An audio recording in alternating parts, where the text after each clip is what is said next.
N xn का आपने लिख लिया, आरओसी पे कोई फर्क नहीं पड़ा।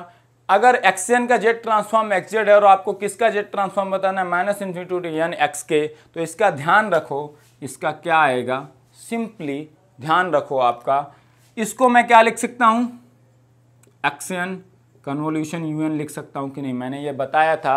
अगर एक्सटी कन्वोल्यूशन यूटी करोगे तो क्या आता है result, minus infinity to T X tau D tau, X tau D tau को इंटीग्रेट कर दो with in limit minus infinity to T, तो ये किसके बराबर होता है, एक्सटी कन्वोल्यूशन यूटी। इसी तरह से एक्सएन का कन्वोल्यूशन मैं अगर यूएन के साथ करूंगा तो कुछ नहीं करना है, एक्सके को या एक्सएन को, एक्सके को क्या कर दो, समेशन कर दो उसका, कहां से कहां तक, K from minus infinity to N, ये किसके बराबर होता है, एक्सएन कन्वोल्यूशन यूएन। तो अभी मैंने एक चीज आपको बताई नहीं, यहां पे बता देता हूं, एक्सएन कन्वोल्यूशन अगर एक्सएन का जेड ट्रांसफॉर्म क्या है, एक्स ऑफ जेड है, तो ये वाला चीज और क्लियर हो जाएगा।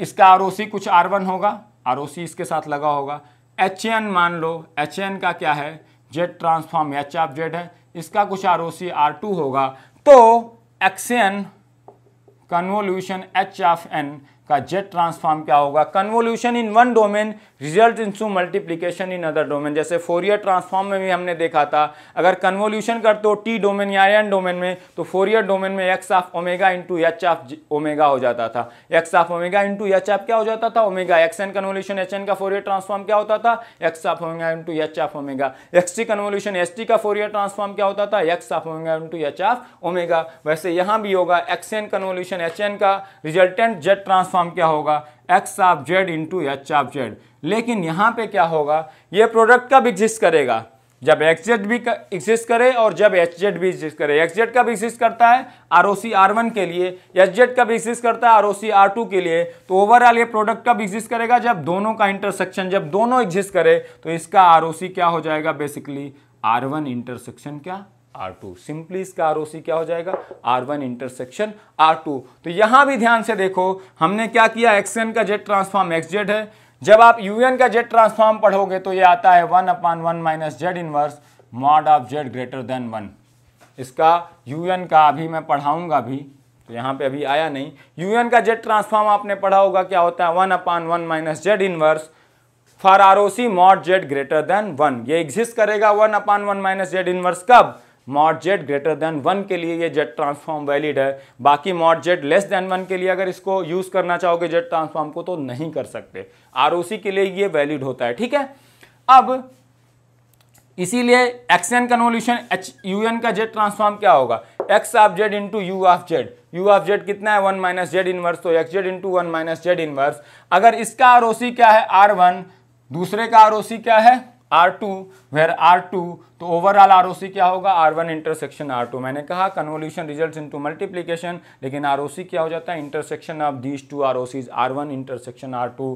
तो यहाँ R1 R2 क्या है, मॉड जेड ग्रेटर देन 1, और R1 क्या होगा, वो डिपेंड करेगा एक्सएन पे कि एक्सजेड कैसा है, किन वैल्यूज के लिए वो कन्वर्ज करता है। वहां से R1 होगा, R1 इंटरसेक्शन R2 निकालोगे तो ये आपको मिल जाएगा, ठीक है। एक और प्रॉपर्टी रह गई समेशन वाली, वो भी बहुत इंपॉर्टेंट प्रॉपर्टी है। तो यहाँ मैं यूएन को भी बता दिया, इसको भी बता दिया, ठीक है। कन्वोल्यूशन प्रॉपर्टी भी मैंने आपको यहाँ पे इनडायरेक्टली बता ही दी है ना, तो उसको बाद में डिस्कशन करने का कोई मतलब नहीं है ना। तो अब देखो, अगर एक्सएन का Z transform x of Z है, इसका रीजन ऑफ कन्वर्जेंस क्या है, R1 है, आरओसी क्या है, R1 है, और एक दूसरा सिग्नल है, मान लो आपका क्या है, P ऑफ n। इसका जेड ट्रांसफॉर्म क्या है, P ऑफ जेड है, इसका आरओसी अगर क्या है, R2 है। तो क्या होगा, अगर मैं कहूं A xn plus B PN का जेड ट्रांसफॉर्म निकालना है, तो ये कुछ नहीं होगा, A एक्सएन का Z transform x Z plus B PN का जेड ट्रांसफॉर्म क्या, PZ। तो सीधे लीनियरिटी प्रॉपर्टी, लीनियरिटी अगर लीनियरली समेशन करोगे दो सिग्नल का टाइम डोमेन में, तो उनके फोरियर या जेड ट्रांसफॉर्म भी क्या हो जाएंगे, लीनियरली समराइज हो जाएंगे। लेकिन लीनियरली समराइज डायरेक्टली नहीं होंगे। ये दोनों समेशन तब कर सकते हो जब ये भी एग्जिस्ट करे, जब ये भी एग्जिस्ट करे। ये कब एग्जिस्ट करता है, आरओसी R1 के लिए, ये कब एग्जिस्ट करता है, आरओसी R2 के लिए।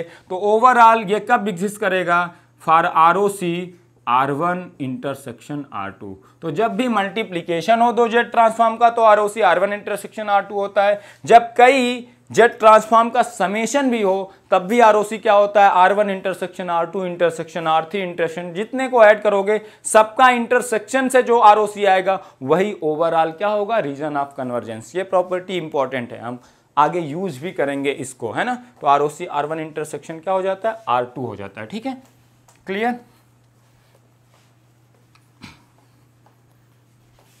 अब मैं एक चीज और बताता हूं, क्या, area property, area property of the jet transform.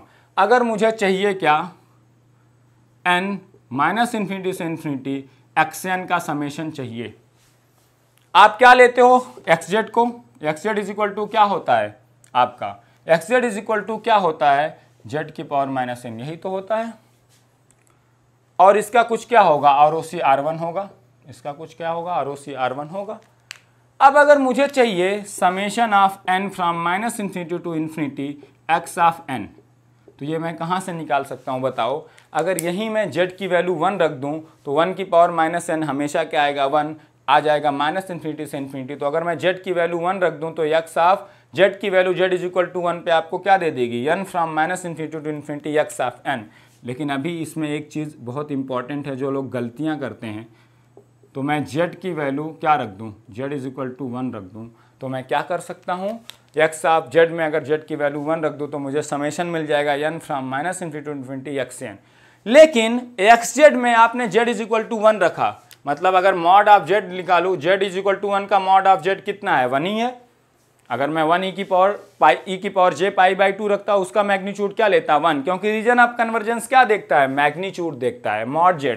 आपने z इज इक्वल टू 1 रखा, इसका मॉड z कितना है, 1, मतलब आपने x ऑफ z में z इज इक्वल टू 1 रखा, या mod z is equal to 1 एक तरह से रखा, मॉड z उसकी वैल्यू 1 है। ये z इज इक्वल टू 1 आप कब रख सकते हो, x ऑफ z में, अगर वो उस वैल्यू के लिए क्या करता है, कन्वर्ज करता है। अगर उस वैल्यू के लिए वो कन्वर्ज करता नहीं है, अगर z is equal to 1 point इसके रीजन ऑफ कन्वर्जेंस में नहीं है, तो आप z इज इक्वल टू 1 रख ही नहीं सकते। अगर ये रीजन ऑफ कन्वर्जेंस R1 में इसका mod z is equal to 1 point है, या z is equal to 1 point है, तभी z इज इक्वल टू 1 आप कहाँ पुटअप कर सकते हो, x ऑफ z में कर सकते हो, अदरवाइज आप नहीं कर सकते। जैसे मैं कहूँ, मान लो un का जेट ट्रांसफॉर्म क्या होता है, 1/1 माइनस जेड इनवर्स, ठीक है, for mod z greater than 1। तो z is equal to 1 point इसके आरओसी में होगा क्या, z is equal to 1 point का रेडियस 1 है और एंगल 0 है एक तरह से देखो तो। ये किसके लिए एग्जिस्ट करता है, किस रेडियस के लिए, जो रेडियस 1 से ज्यादा है, 1 के इक्वल वाले रेडियस के लिए ये जेट ट्रांसफॉर्म एग्जिस्ट नहीं करता। तो मैं अगर आपसे कहूं n from minus infinity to plus infinity un की वैल्यू बता दो, तो z इज इक्वल टू 1 रख के आप निकाल सकते हो क्या, यहां से नहीं निकाल सकते। क्यों, क्योंकि z इज इक्वल टू 1 जो रेडियस है वो इसके आरओसी का पार्ट ही नहीं है। जब वो आरओसी का पार्ट होगा तभी xz में z इज इक्वल टू 1 रख सकते हो। लेकिन यही मैं कहता 1/2 की पावर n un, तो इसका जेट ट्रांसफॉर्म क्या होगा, अभी आपने बताया था a to the power n un या a to the power b to the power n xn का जेट ट्रांसफॉर्म क्या होता है, जहां जहां z आया वहां वहां क्या रख दो, z/b रख दो, ठीक है। 1/1 माइनस un का होता है 1/1 माइनस जेड इनवर्स, तो 1/2 टू द पावर n क्या आएगा, z/1/2 की पावर क्या, -1। जहां जहां z आया वहां z/b रख दो, अगर b to the power n से मल्टीप्लाई करते हो। और आरओसी क्या हो जाएगा, मॉड z ग्रेटर देन 1 है, वहां पे भी z/b कर देते हैं, 1/2 ग्रेटर देन क्या, 1। अब यहां से देखो इसको अगर सॉल्व करोगे 1 माइनस 1/2 क्या आएगा, z इनवर्स आएगा। यहां से क्या आएगा, मॉड z, यहां से आएगा ग्रेटर देन 1/2, मतलब मॉड z 1/2 मतलब रेडियस 1/2 से ज्यादा है, जितने पॉइंट्स हैं वो सारे इसके रीजन ऑफ कन्वर्जेंस में आएंगे। तो radius 1, z is equal to 1 में रेडियस कितना है, 1, रीजन ऑफ कन्वर्जेंस में आएगा कि नहीं आएगा।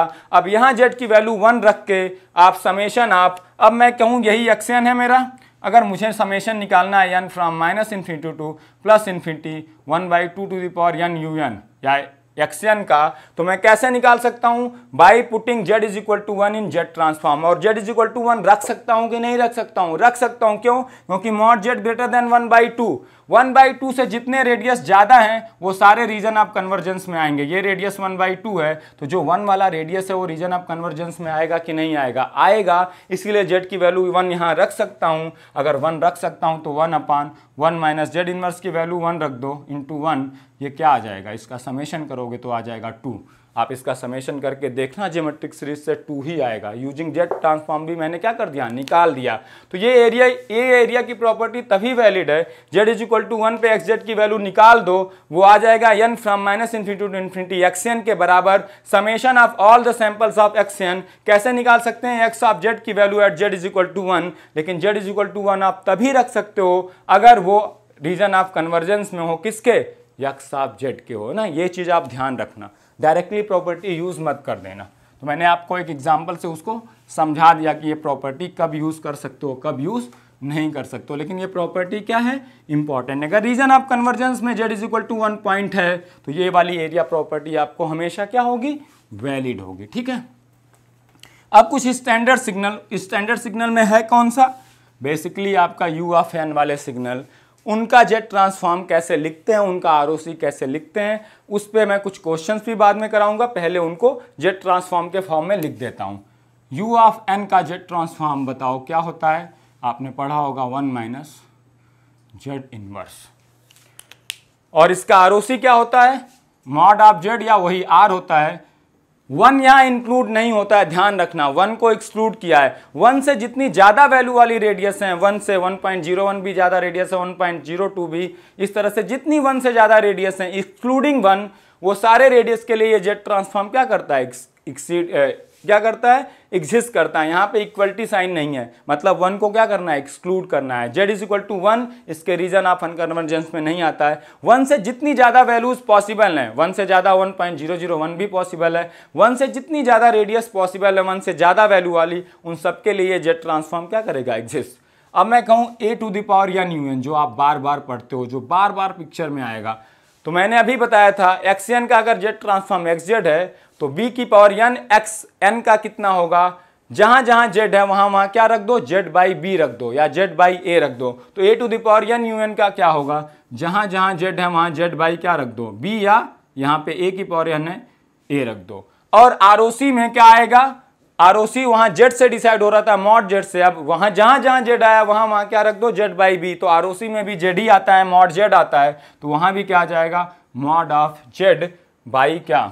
a। जहां जहां z आया वहां वहां रख दो। ठीक है। तो यहां से आ जाएगा, इसको सॉल्व करोगे 1 माइनस ए जेड इनवर्स, ये किसके लिए एग्जिस्ट करेगा? Mod z upon mod a लिख सकते हैं इसको। मॉड a को उधर ले जाओगे तो ये क्या आ जाएगा? Mod a।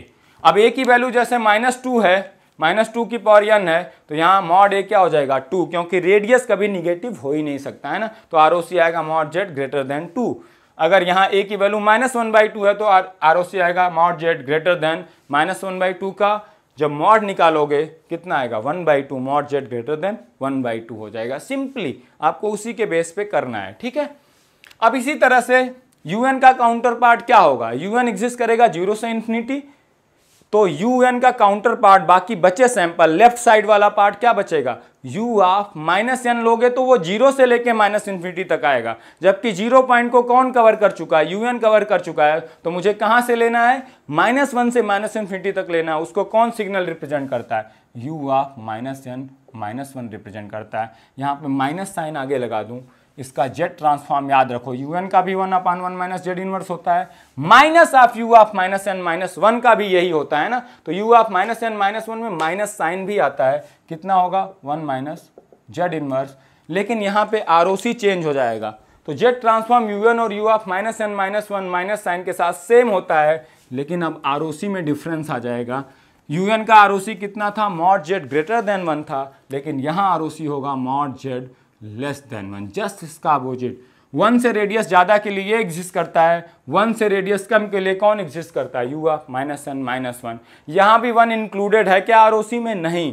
1 से जितने कम रेडियस पॉसिबल हैं 1 के अंदर वाले, वो सारे क्या होंगे? इसके रीजन ऑफ कन्वर्जेंस में। अगर इसका रीजन ऑफ कन्वर्जेंस बनाना हो मुझे तो एक यूनिट सर्किल ले लूंगा, इसका रेडियस कितना है? 1, लेकिन इसके अंदर वाले जितने होंगे वो क्या होंगे?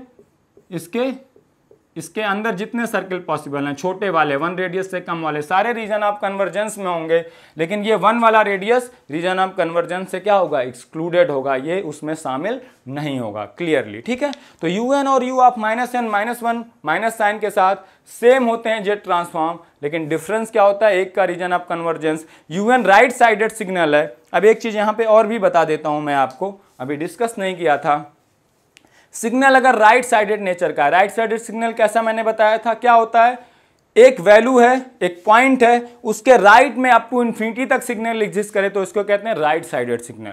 अगर एक पॉइंट है, उसके लेफ्ट में सिग्नल -इन्फिनिटी तक एग्जिस्ट करे तो उसको कहते हैं लेफ्ट साइडेड सिग्नल। तो un कैसा सिग्नल है आपके अकॉर्डिंग, राइट साइडेड सिग्नल, क्योंकि ये 0 के राइट में एग्जिस्ट करेगा और अप टू कहां तक एग्जिस्ट करेगा, इन्फिनिटी तक, ये राइट साइडेड सिग्नल है। जबकि u ऑफ -n-1 कैसा सिग्नल है, वो -1 के लेफ्ट में एग्जिस्ट करेगा, कहां तक, अप टू इन्फिनिटी तक, तो ये कैसा सिग्नल है, लेफ्ट साइडेड सिग्नल। तो एक चीज याद रखो, राइट साइडेड सिग्नल का जो आरओसी होता है वो राइट साइडेड नेचर का होता है। राइट साइडेड नेचर का क्या मतलब, राइट साइडेड नेचर का मतलब वो किसी रेडियस या किसी वैल्यू के आगे होगा, राइट साइड में हो गया, उससे ज्यादा वाली वैल्यू होगी। राइट साइडेड का मतलब क्या, जैसे un का क्या था, मॉड z ग्रेटर देन 1, वो किसी r0 से, आरओसी किस नेचर का होगा, मॉड z नेचर का होगा, राइट साइड सिग्नल का, वो किसी रेडियस r0 से क्या होगा, ज्यादा वाले नेचर का होगा, r0 से आगे की तरफ बढ़ता हुआ नेचर का होगा। r0 को एक्सक्लूड करेगा, कभी भी आरओसी में इक्वल टू साइन नहीं होता, ये ध्यान रखो। ठीक है, r0 में कभी भी इक्वल टू साइन नहीं होता है। अब मॉड z ग्रेटर देन क्या होता है, वो r0 होता है। अगर राइट साइडेड सिग्नल का है तो वो ग्रेटर देन वाले नेचर का होगा, किसके केस में, राइट साइडेड के सिग्नल के केस में। और अगर सिग्नल लेफ्ट साइडेड नेचर का है तो ये लेफ्ट साइडेड नेचर का आरओसी भी होता है। लेफ्ट साइडेड का मतलब क्या, किसी वैल्यू r0 से पीछे की तरफ, लेफ्ट साइडेड मतलब पीछे की तरफ, उससे कम वैल्यू वाले नेचर का होगा, किसका, region of convergence, left sided signal के केस में। जैसे अभी देखा ये left sided signal, mod z less than some value, उस तरह का आरओसी है। un का मॉड z ग्रेटर देन 1। हमेशा याद रखो, अगर राइट साइडेड सिग्नल मतलब un वाले जितने सिग्नल आएंगे आपको, a to the power n un, 1/2 to the power n un, -1/2 to the power n un, 2 to the power n un, ये सारे सिग्नल राइट साइडेड नेचर के, इनका आरओसी हमेशा आएगा mod z greater then something. जबकि जो left sided वाले होंगे u ऑफ -n वाले होंगे, u ऑफ -n-1 वाले होंगे, 1/2 की power n u of -n-1, 1/2 की पावर u ऑफ -n जहां आ जाएगा, -n+1 हो, -n-1 हो, u ऑफ -n हो, ये सारे लेफ्ट साइडेड सिग्नल है, इनका आरओसी होगा mod z something less than 1/2, mod z something less than 1, mod z something less than 2, है ना। तो इस नेचर के होंगे ये सिग्नल। तो यहाँ भी उसी तरह का ये आ रहा है ना। तो ये भी चीज़ें आपको ध्यान में रखनी चाहिए, इसका यूज आप क्वेश्चन में कर सकते हो। जब मैं क्वेश्चन कराऊंगा आपको तो ये चीज़ें आपको वहाँ पे बताऊंगा, है ना।